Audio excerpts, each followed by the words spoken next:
legal paperwork, Emily. Just trust me, Marcus said, leaning casually against the kitchen counter. He acted like he hadn't just suggested moving his mistress into his new apartment while keeping me stuck in our marriage. You can stay here, and everyone wins. I gripped my coffee mug, letting its warmth steady me as I studied my husband of 8 years. He stood there, confident in his expensive new suit, one I probably helped pay for, thinking I'd go along with his little plan. My name is Emily. I'm 34, and I was watching my husband try to have it both ways. The irony wasn't lost on me that we were in the Victorian house my grandmother left me, the same grandmother who taught me about dignity and self-respect. So let me get this straight, I said calmly. You want to move in with Jessica, your 26-year-old assistant, but you don't want a legal divorce or financial settlement. Marcus grinned, mistaking my question for agreement. Exactly. No lawyers, no court drama. You keep the house, I get my freedom. It's perfect. I sipped my coffee, thinking about the legal document sitting upstairs, the one Marcus never read when my grandmother passed away. He was too busy with a very important deal to even attend her funeral. And what about our joint accounts, the investments we made together? I asked. He waved a hand dismissively. We'll figure that out later. Jessica and I found a great apartment and the lease starts next week. I just need to know you won't make this difficult. The morning light shone through the stained glass windows, casting colorful patterns on the hardwood floor. My grandmother had restored those windows herself. I remembered cleaning them with her as she shared lessons on family, loyalty, and self-respect. You know, I said, rinsing my mug, Grandma Rose always said trust is earned, not given. Marcus rolled his eyes. Not everything has to be a lesson from your grandmother, Emily. This is about happiness. Jessica makes me happy. Can't you understand that? I dried my hands, thinking of the clause Grandma Rose had added to her will, the one she explained to me years ago with a knowing smile. Sometimes, dear, she had said, the best way to protect yourself is to let people think they're getting what they want. All right, I said, turning to face Marcus. No legal paperwork. No divorce. You can move in with Jessica next week. His face lit up. I knew you'd understand. This is why you're different from other women. So practical, so reasonable. He didn't notice the small smile on my lips. Marcus never was good at reading people, especially women. That's why he never understood my grandmother, and why he never bothered to read the details of the inheritance. I'll start packing tonight, he said, checking his expensive watch, another thing I helped him afford. Oh, and don't worry about the joint account. I'll still cover my share of the house expenses. I nodded, watching him practically skip out of the kitchen, already texting Jessica about their victory. As his footsteps disappeared upstairs, I walked into my grandmother's old study, now my study. I opened the bottom drawer and pulled out the leather folder containing her will. On page 6 was the clause she had added, in her careful handwriting. If the spouse of the inheritor abandons the marriage without legal dissolution while maintaining financial ties, all joint assets shall be automatically frozen and placed in trust. I traced my fingers over her signature. Grandma Rose had seen through Marcus the first time she met him. She knew his type, charming, ambitious, always looking for an easy way out. That's why she had put this clause in place, along with several others Marcus was about to discover. Thanks, Grandma, I whispered, listening to Marcus hum as he packed. He had no idea what was coming.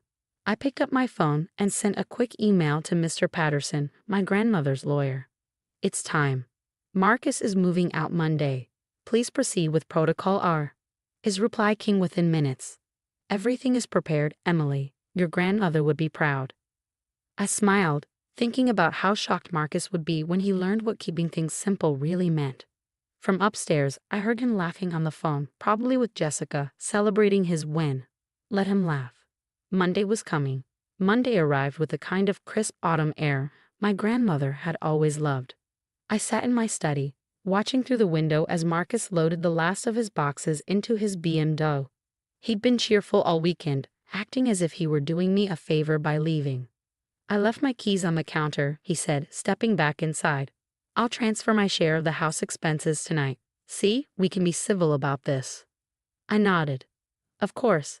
Have a good life, Marcus. He hesitated, maybe surprised by how calm I was. But then his phone buzzed, probably Jessica, and he gave me a quick wave before walking out. leaving behind 8 years of marriage without a second glance. I waited until this card disappeared before texting Mr. Patterson. He's gone. His reply came instantly. Excellent. Protocol R is now active. Give it about an hour. I made myself tea in my grandmother's old porcelain set and settled in to wait. The house felt peaceful, not empty. The clock on the wall, the one my grandmother had restored, ticked steadily, marking the minutes. 53 minutes later, my phone rang. Marcus's name flashed on the screen. Emily. His voice was panicked. Something's wrong with my cards. They're all being declined, even my ATM card. That's strange, I said, sipping my tea. Did you call the bank? I'm at the bank right now. They're saying all our joint accounts are frozen. Something about a trust? What did you do? I could hear the frustration in his voice, already blaming me instead of himself. Typical. I didn't do anything, Marcus. It's from Grandma Rose's will, the one you never read because you were too busy at the funeral. A long pause. What are you talking about? There's a clause in the inheritance, I explained. If a spouse leaves the marriage without a legal divorce but keeps financial ties, all joint assets are frozen and placed in a trust. Page 6, if you're curious. Silence. I could picture him standing in the bank, his face turning red as he realized what had happened. You can't be serious, he finally sputtered. That's not legal. It is. Grandma Rose had excellent lawyers. If you had paid attention to the estate meetings, you'd know that. She put this clause in place to prevent, well, exactly what you tried to do. But what about my apartment? Jessica's waiting for me. I need to pay the deposit today. I took another sip of tea. That's unfortunate. Maybe you should have thought of that before deciding to keep things simple without legal paperwork. Emily, be reasonable. His voice shifted to his usual smooth, persuasive tone. Maybe I was too hasty about moving out. We can talk. Actually, I interrupted. There's more. The only way to unfreeze the accounts is to either go through a legal divorce with proper asset division or sign an agreement to attend marriage counseling. I heard him suck in a sharp breath. Marcus hated therapy. He always said it was for weak people who couldn't fix their own problems. You planned this, he accused. You and your grandmother set me up. No, Marcus, you planned this. You wanted to move in with Jessica while keeping me financially tied to you. Grandma Rose just made sure there were consequences. In the background, I heard Jessica's voice asking what was wrong. The irony made me smile. He would now have to explain to his new girlfriend that his wife's grandmother had outsmarted him. This isn't over, he snapped. You're right, I said. It's not over until you either divorce me properly or agree to counseling. Your choice. Mr. Patterson has the paperwork ready for both. And Marcus, the longer you wait, the more the trust earns interest. Grandma was very thorough. I ended the call and walked to the window. The autumn leaves were turning gold and red, just like my grandmother had loved. Autumn shows us how beautiful it is to let things go, she used to say. My phone buzzed with a text from Mr. Patterson. Marcus just called. He's upset. Should I send him the full terms of the trust? I smiled. There were plenty more surprises waiting for Marcus in that document. Yes, I replied. I think it's time he learned what keeping things simple really means. Outside, the breeze carried a few leaves from the old maple tree my grandmother had planted years ago. Its roots grew deep, just like her wisdom. Marcus was about to learn that some lessons come with a hefty price. 2 weeks later, I sat across from Marcus in Mr. Patterson's office. His hands shook as he signed the divorce papers. Gone was his expensive suit. He now wore wrinkled khakis and a faded polo. His hair was messy, and dark circles shadowed his eyes. The past 2 weeks had been rough for him. Without access to our joint accounts, he had to move back in with his parents. Jessica quickly lost interest when she realized their luxury apartment dreams were over. He also discovered another surprise. Most of his investments were tied to joint assets, which were now frozen under the trust. Initial here, Mr. Patterson pointed, and here. This confirms you agree to the asset division. Marcus clenched his jaw as he signed. The terms were fair, exactly what he would have gotten with a proper divorce from the start. But now he had no power, no secret funds, and no choice. You must be happy, he muttered, avoiding my eyes. You and your grandmother planned this all along. Actually, I said, Grandma Rose thought better of you than you deserved. The trust had a reconciliation option. Counseling, remember, you chose this, just like you chose to miss her funeral for a business deal. Mr. Patterson cleared his throat. Everything is in order. Mrs. Walker, you'll keep the house and your personal accounts.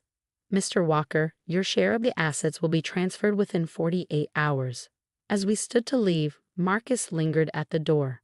I don't understand, he said, confused. Why didn't you tell me about the clause when I first said I was moving out? I thought about all the times he ignored my grandmother's wisdom, skipped family dinners, and made me feel small for valuing tradition over his idea of success. Would you have listened? I asked. He had no answer.